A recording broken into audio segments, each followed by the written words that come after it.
Në kulmin e tensioneve me liderët e Bashkimit Evropian, presidenti turk Recep Tayyip Erdogan është takuar në Shën Petersburg me homologun e tij rus Vladimir Putin. Kjo vizitë e para pas incidentit të rrëzimit të avionit rus në kufirin turk dhe pas grushtit të shtetit në Turqi, shihet si hapi i parë dhe më i rëndësishëm në rivendosjen e marrëdhënieve të ngushta diplomatike mes dy vendeve.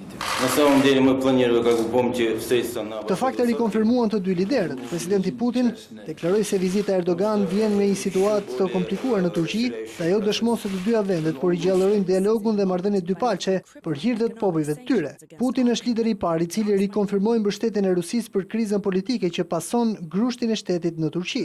Sikurse shkruhet edhe në agjendën zyrtare, në fokus të bisedimeve do të jenë marrëdhëniet ekonomike mes Turqisë dhe Rusisë, si dhe kriza në Siri. Për këtë të fundit, Ankaraja zyrtare ka një pakt me Bashkimin Evropian, sipas të cilit Turqia garanton frenimin dhe strehimin e refugjatëve sirianë në këmbim të liberalizimit të vizave me Unionin.